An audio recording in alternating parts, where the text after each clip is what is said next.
Well, thanks for clicking on to the Tuesday edition of Vogan's European Outlook.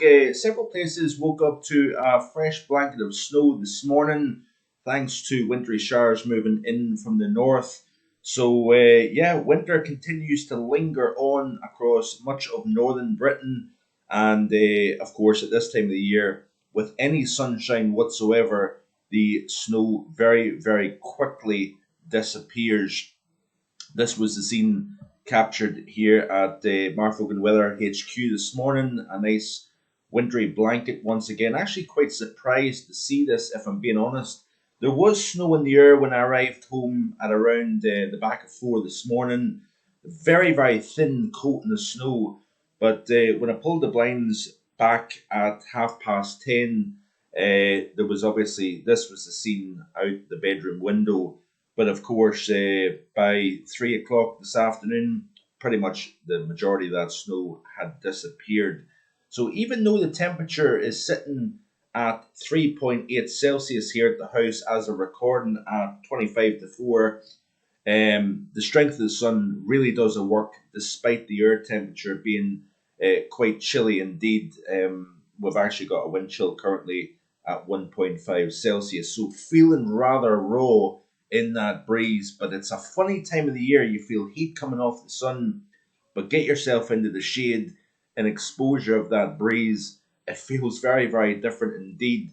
Sitting here in the greenhouse effect of the conservatory feels really warm, actually very pleasant indeed. Step back into the living room and it feels cold. So it is a very strange time of the year, really, when you get these cold air masses. But you've got, of course, a pushing on mid-September strength sun now, and that really does a work on the temperatures. So yeah, big variations between south of the UK.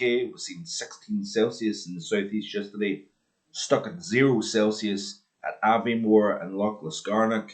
The temperatures, even in Glasgow, yesterday afternoon climbed to 12.3 Celsius at the airport. By the time we reached this morning, minus 2.4, and down on the A8 corridor, many places seeing snow. So this was the scene on the A8 in Glasgow this morning. So after 12.3 yesterday, we had snow on the ground some 12 hours later. So this was the scene captured at my mum and dad's house this morning in Kirkintilloch in Eastern Bartonshire. Nice little blanket of snow. I'm sure there's no snow there as of this evening because of the strength of the sun, of course. But we didn't get as cold last night as anticipated. I actually thought double digits below freezing was pretty much a given, but breeze, cloud cover, and snow in the air meant that the temperature dropped no lower than -4 here at the house, -7, I believe, in a couple of spots in the far north. Now, over the course of the rest of today, we are going to see the winds fall lighter. A little bit of a high pressure ridge building in ahead of the next system. This was the scene earlier on, so we had a little area of low pressure actually moving south that delivered that fresh blanket of snow even down as far as sea level, significant accumulations above 100, 150 meters. Of course, snow melt down at sea level, but we still cling on to a little bit of snow cover higher elevations, and particularly in shelter.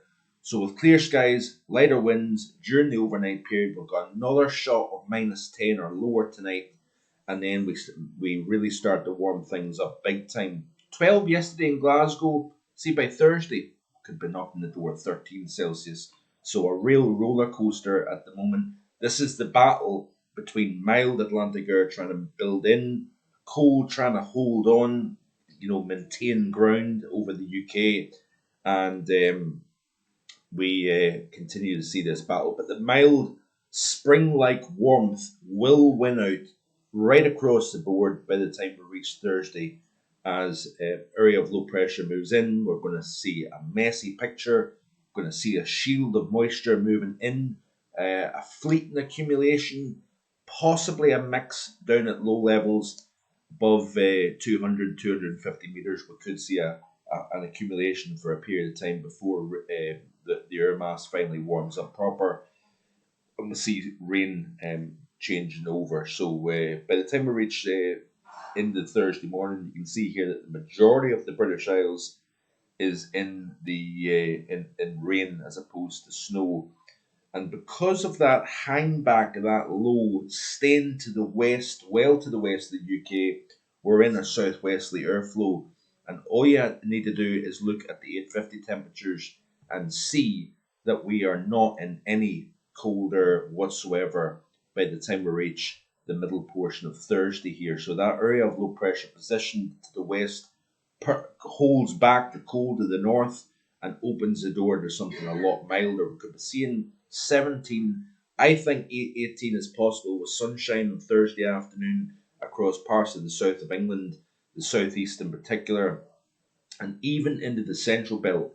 12 to 14 Celsius is, believe it or not, possible, I think, with this warmth moving from southwest to northeast during the course of Thursday. Back to the overview chart here, we'll play through the loop, and that area of low pressure kind of maintains itself through the course of the weekend. As you can see here, messy picture, plenty of rain showers around, increased breeze. We'll maintain this warm theme through the weekend, I think. And then it's as we push towards the early portion of next week, we may get low pressure moving to the east once again. It opens up the door to a temporary shot of more cold air coming in from the north. And we could see the return of snow, accumulating snow as well. I think more so over higher ground.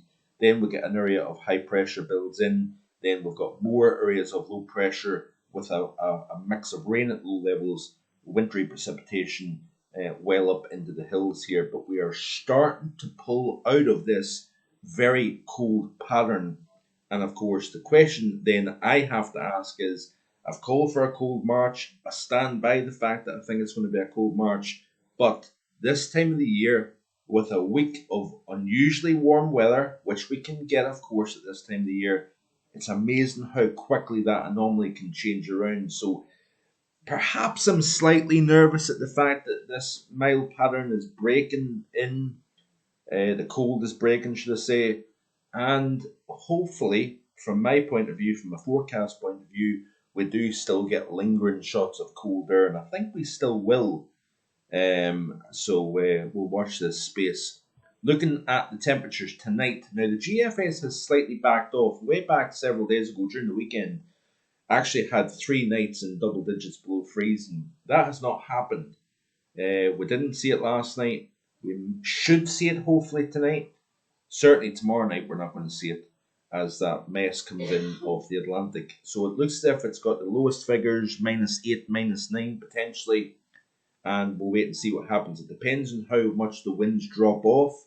The skies remain clear. That should allow the temperatures to plummet into double digits below freezing, but it depends on the conditions of the atmosphere during the overnight period, of course.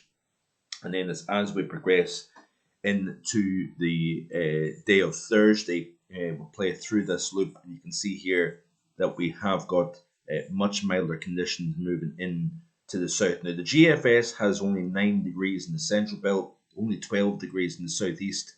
I reckon that is very, very conservative indeed. I think we're going to get a much stronger push of warmth on Thursday afternoon here, and then we kind of maintain that mild theme. There's very little in the way of cold air to speak about through the rest of the week and into the weekend here. So you can even see here temperatures maybe over the lingering snowpack, low double figures, or no, low single figures, should I say, right over the snow cover.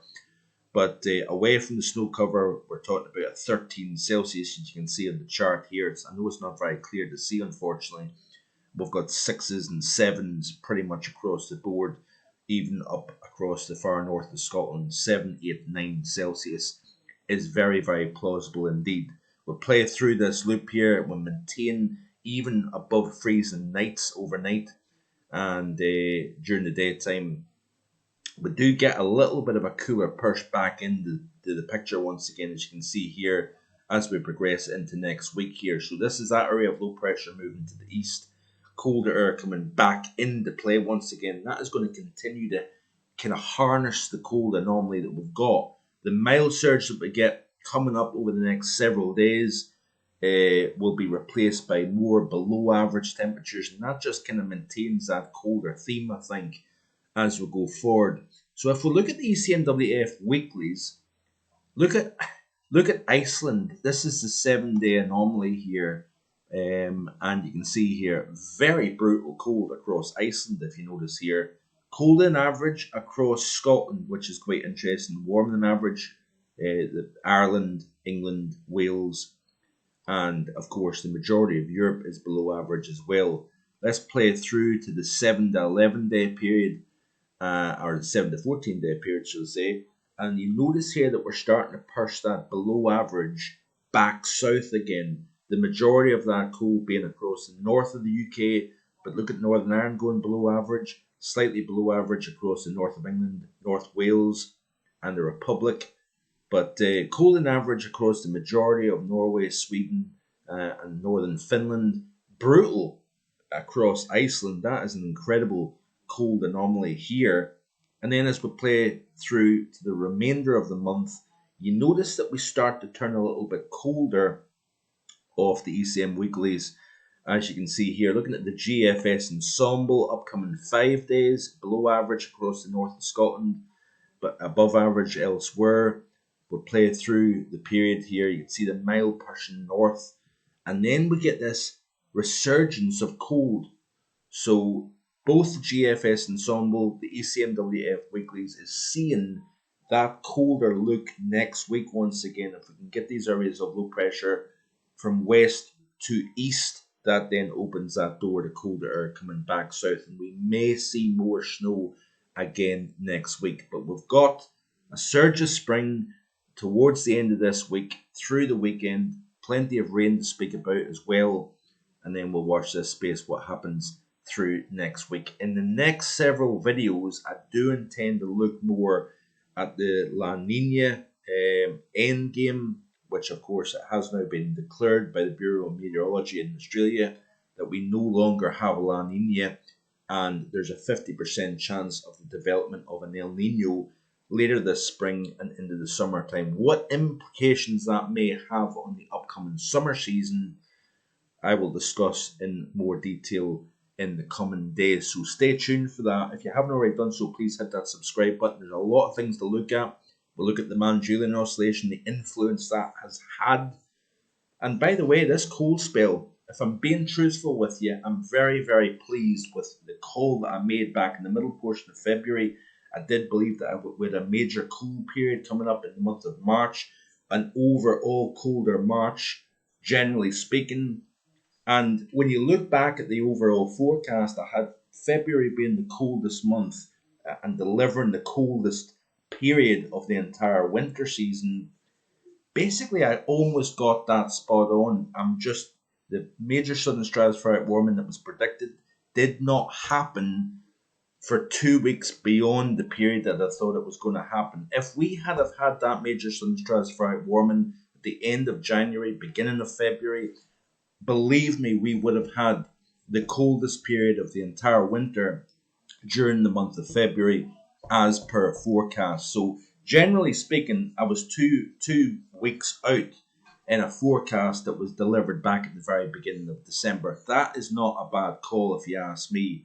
So you can let me know in the comment section below what you think about the statement that I've just made. But I think generally speaking, it has been a very, very good forecast overall in the last 3 months. February being the letdown, it was warmer than I thought. It lasted longer, but the end game has materialized. It's just been a little bit later than expected. But certainly 3 -15s are colder during the month of March. First time since 2001. That's pretty impressive stuff if you ask me. So stay tuned. Thanks for watching. Please hit that like button, share with your friends and family, and subscribe if you haven't already done so. Enjoy the rest of your day and stay tuned. Bye for now.